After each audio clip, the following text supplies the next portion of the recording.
I am Arpit Kumar and I have secured rank 421 in UPSC CSC 2024. Hello everyone. So here we are with our next topic. GS4 में हमारा next topic है. So last time जब मैं आपको पढ़ा रहा था, last topic जो पढ़ा रहा था उसमें मैंने एक बात की थी जिसमें हमने बोला था कि we can use the scholars, the thinkers substantiate करने के लिए अपने आर्ग्यूमेंट को, right, in the real life. Like हम जब भी आंसर्स लिख रहे होंगे तो हम उनको यूज़ कर सकते हैं. तो ये मेनली लेक्चर उसी के बारे में है कि how to actually use them. It will be very helpful. ये आपका जो 13 क्वेश्चन आते हैं उनमें और आपके जो 6 की स्टडीज आते हैं उनमें, दोनों में बराबर हेल्प करेगा.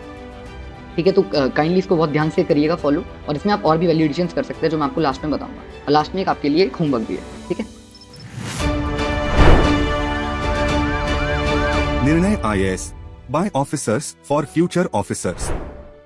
सबसे पहला जॉन रॉल्स. जॉन रॉल्स का हमारे पास है डिफरेंस प्रिंसिपल. डिफरेंस प्रिंसिपल क्या बोलता है? डिफरेंस प्रिंसिपल सेज कि जो हमारा लीस्ट एडवांटेज है, the least advantaged person must also benefit from whatever action is being undertaken in a like a governmental or individual self. ठीक है, कैसे? मान लीजिए कोई बहुत गरीब आदमी है, ठीक है, बहुत गरीब आदमी. अगर आप उसको बोलेंगे कि भाई कोई एक्शन है जो इसके लिए और जो एक बहुत ही कंपैरेटिवली अमीर आदमी है इसके लिए अगर इक्वल है, तो क्या आप मानते हैं कि वो जो जस्टिस हो रहा है? जस्टिस नहीं हो रहा, राइट? दैट इज वाई तो डिफरेंस प्रिंसिपल है. डिफरेंस प्रिंसिपल कहता है कि भाई जो लीस्ट एडवांटेज है उसको जरूर से बेनिफिट होना चाहिए तुम्हारे किसी भी एक्शन का, है ना? जस्ट नॉट जस्ट इक्वालिटी बस बट इक्विटी. जब भी ये बात होगी इक्विटी की तो जॉन रॉल्स को यूज किया जाएगा. ठीक है, इनकी एक वेल ऑफ इग्नोरेंस वाली थ्योरी आप पढ़िएगा, काफी अच्छी थ्योरी है. ठीक है, तो social justice, equity in public policy और distributive fairness. The distribution should be fair. तो इसके लिए हम जब भी होगा जॉन रॉल्स को यूज करेंगे. इसका प्राइम एग्जांपल एक है, इसका प्राइम एग्जांपल है हमारी reservation policies in India. Reservation policies ये बोलती हैं कि भाई फेयर इक्वालिटी होनी चाहिए, सिर्फ इक्वालिटी नहीं, फेयर इक्वालिटी होनी चाहिए जिसमें जो मार्जिनलाइज्ड है उनको प्रायोरिटाइज किया जाए, राइट? अब ट्राइबल्स के बारे में सोचिए, जो इस इंसान ने कभी जो रियल वर्ल्ड की सिचुएशंस फेस नहीं करी हैं, and if they are being given reservation on the basis of language और व्हाटएवर इट इज, तो इट इज जस्टिफाइड, राइट? तो जॉन रॉल्स बोलते हैं कि इट इज जस्टिफाइड. दूसरा है हमारे अपने कौटिल्य जी. कौटिल्य जी का दूसरा नाम हम सबको पता है क्या है? विष्णुगुप्त. तो विष्णुगुप्त जी क्या कहते हैं? देखिए, दो तीन बातें हैं हर बार जब भी होंगी तो, ठीक है, कौटिल्य की बात जरूर होगी. एक है हमारी ब्रेवरी, ठीक, एक है हमारी ब्रेवरी. दूसरी है हमारी करप्शन, करप्शन. और तीसरा है हमारा नेशनल इंटरेस्ट. ठीक है, नेशनल इंटरेस्ट.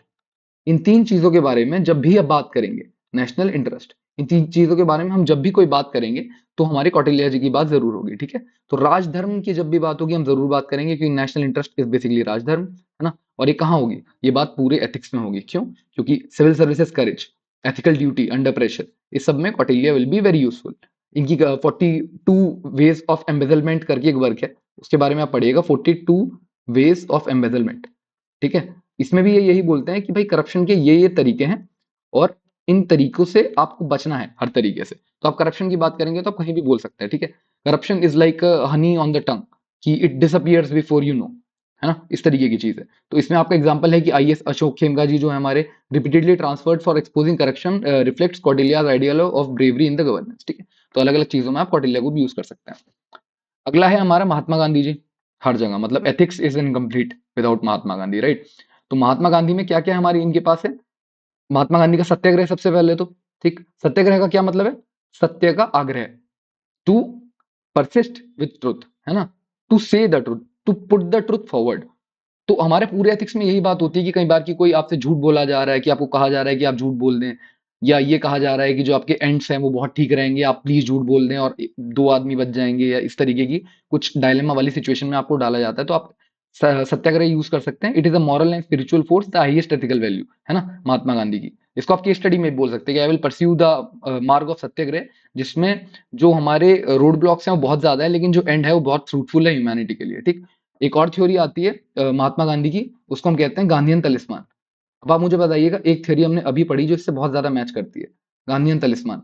गांधीयन तलिस्मान ये बोलता है कि हमारा कोई भी एक्शन जो हो, कोई भी एक्शन जो हो, वो action at the end of the day जो इस दुनिया में सबसे गरीब आदमी है उसको हेल्प करना चाहिए, जो सबसे डाउन ट्रॉडन है, जो बिल्कुल जिसकी हालत खराब है. तो तुम्हारे एक्शन में अगर उसको कुछ बेनिफिट हो रहा है तो तुम्हारा एक्शन जस्ट है, वरना अनजस्ट है. ठीक है, बताओ इसको किससे लिंक कर पा रहे हो आप अभी तक की थ्योरी से जो हमने पढ़ी? रॉल्जियन थ्योरी, रॉल्जियन थ्योरी, इससे कुछ कुछ लिंक होती है. ठीक है, एक हमारी है अंत्योदय की थ्योरी, जो ये महात्मा गांधी जी ने दी है, अंत्योदय की थ्योरी. ठीक है, इस तरीके की थ्योरीज आप बार बार कोट करेंगे अपने आंसर्स में, और आप साथ साथ में कोट करेंगे अपनी केस स्टडीज में, राइट। तो इसका यही है, upholding the integrity, resisting moral orders और policies, Gandhian rejection of political office before independence to remain ethically neutral and committed to truth, right. इस चीज पे आप ध्यान रखेंगे। अगला है freedom of speech of J S Mill. Freedom of speech of J S Mill क्या, देखिए जेएस मिल के साथ क्या है कि जेएस मिल ने फ्रीडम ऑफ स्पीच की बात की है थ्रू आउट, वेस्टर्न फिलोसफर है। तो इनका एक बहुत फेमस कंसेप्ट है, वो है हार्म प्रिंसिपल, ठीक है। हार्म प्रिंसिपल, इसको ध्यान से सुनिएगा क्या है कि liberty is sacred until it causes harm to others, कि आपका कोई भी एक्शन कंप्लीटली जस्टिफाइड है, पर आपके एक्शन से किसी और को दिक्कत नहीं होनी चाहिए, राइट। जैसे हमने देखा प्रोटेस्ट एट शाहीन बाग, ठीक है, फार्मर प्रोटेस्ट भी थे, इसके अलावा फार्मर प्रोटेस्ट थे, ठीक।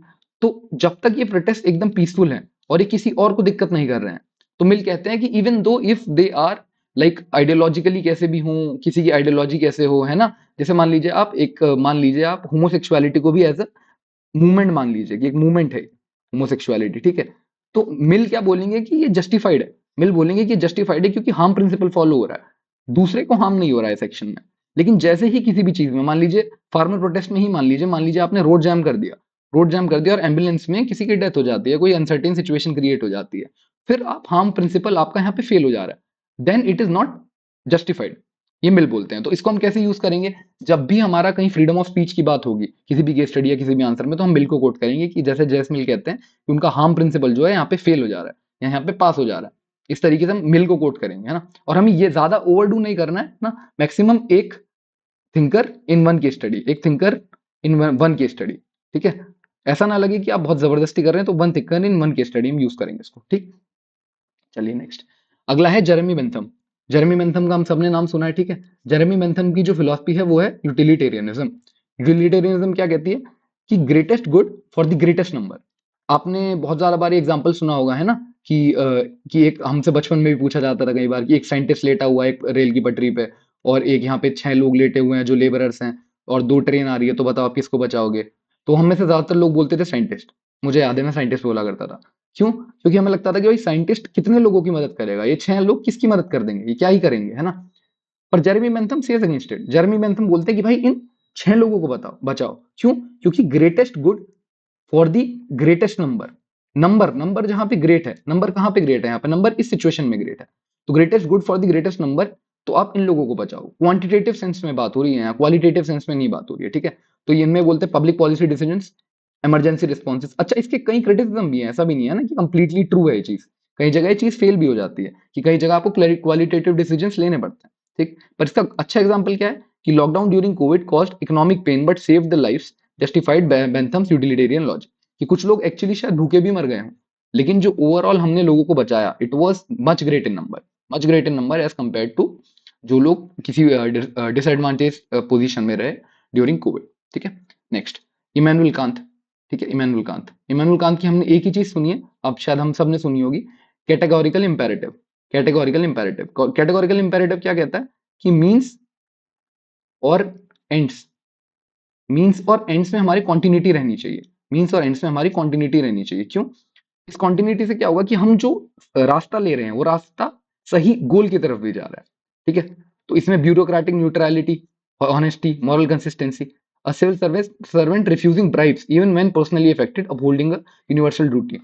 देखिए, आप इस वाले एग्जांपल में काम आता है, जैसे कई जगह आपने सुना होगा कि आपके परिवार को खतरा हो सकता है और आप पे यू कैन फेस कि आपका सस्पेंशन हो जाए या ट्रांसफर हो जाए, तो इस टाइप के क्वेश्चन में आपको यही कोट करना है कि I will go with the Kantian categorical imperative, even though under pressure I will take the right path to reach the right end, है ना। कई बार तो जो आपका ये इनिशियल बिगनिंग है और मींस, ये एंड भी खराब होता है और मींस भी खराब होता है, तो आपको क्लैरिटी है ही सही। लेकिन कई बार क्या होगा, आपका मींस खराब होंगे लेकिन आपका एंड ठीक होगा, तब जो हम डिसीजन ले रहे हैं उसके ऊपर बात है, ठीक है। तो उसमें आप कांत को यूज करेंगे। उसके बाद आता है हमारा डैनियल गोलमैन। मतलब इमोशनल इंटेलिजेंस से ज्यादा मुझे नहीं लगता कि कोई भी ऐसा टॉपिक है जो, मतलब इसको हाईली रेट करना चाहिए, हाईली रेटेड नहीं है, इसको हाईली रेट करना चाहिए, क्योंकि इमोशनल इंटेलिजेंस को आप कहीं भी कोड कर सकते हैं।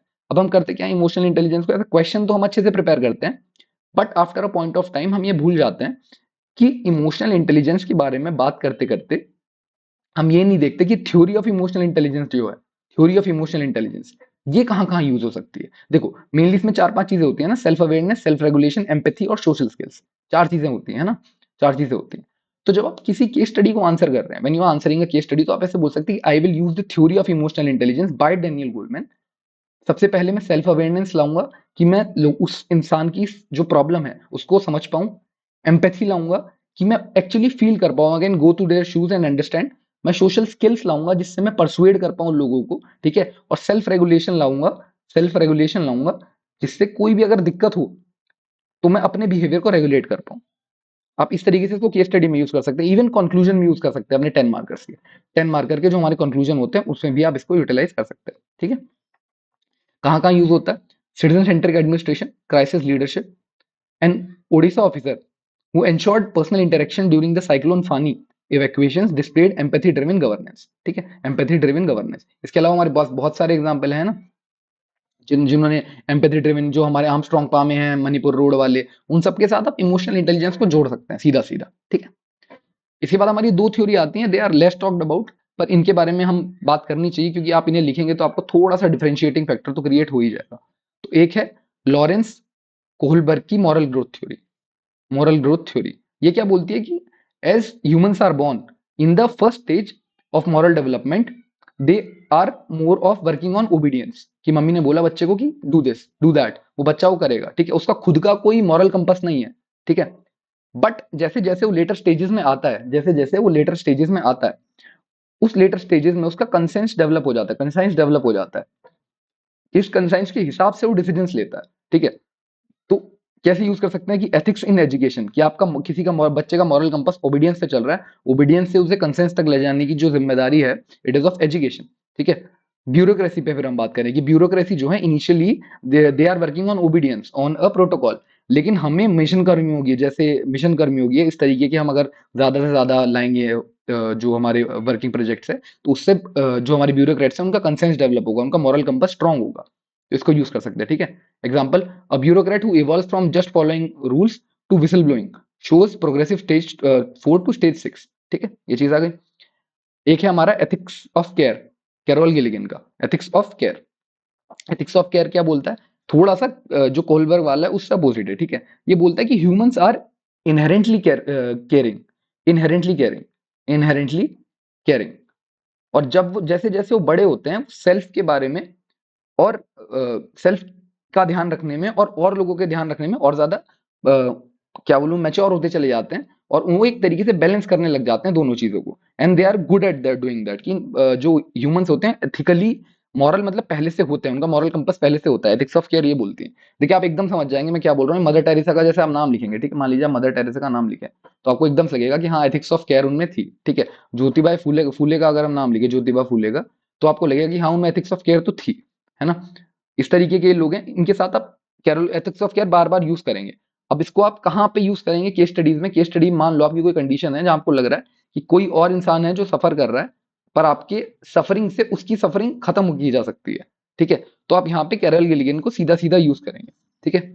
कैरल गिलिगन को सीधा सीधा यूज करेंगे कि जहां पे भी कंपैशन, इमोशनल इंटेलिजेंस, क्योंकि देखो आप इमोशनल, आपको मैं एक ट्रिक बताता हूँ, ठीक है।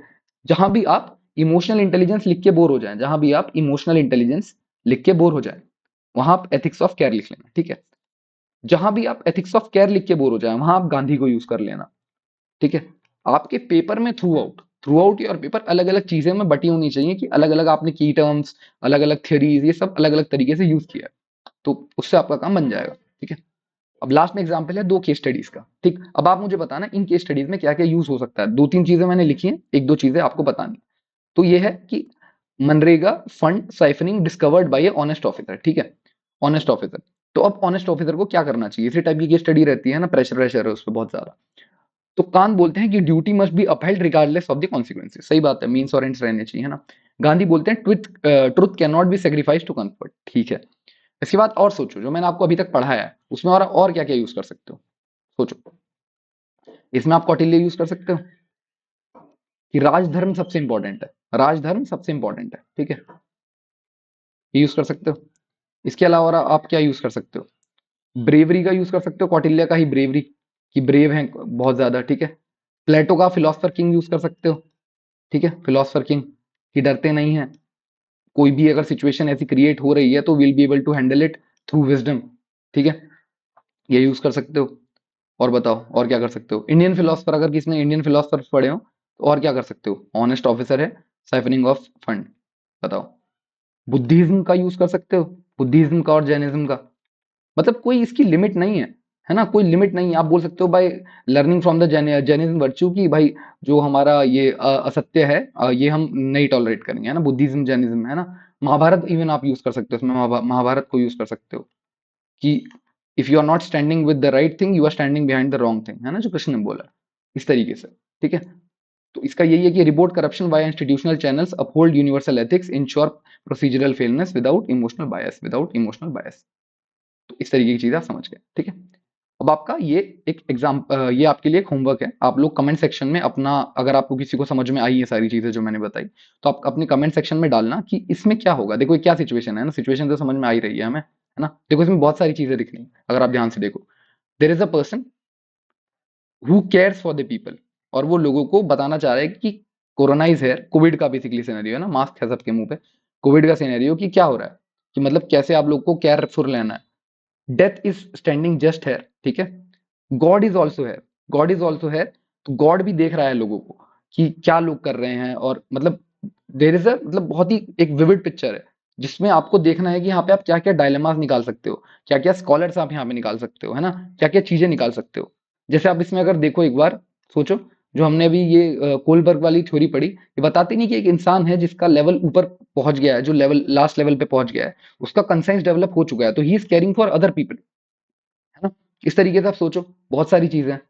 देन मतलब अभी आपको ये केस स्टडी उस तरीके से नहीं, पर मैं सोचने के लिए एक चीज दे रहा हूं कि जितने भी लोग हैं, those who are not interested, those who are not interested in this, वो एथिक्स ऑफ केयर को फेल कर जाते हैं कैरोल गिलिगन के, because they can not think beyond individual, right.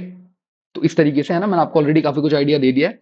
तो आप इसका पूरा ध्यान रखिएगा, इसको करने की कोशिश कीजिएगा, और नीचे कमेंट सेक्शन में डालिएगा अगर आपको समझ में आया हो। बाकी thank you so much, see you in the next lecture, all the best.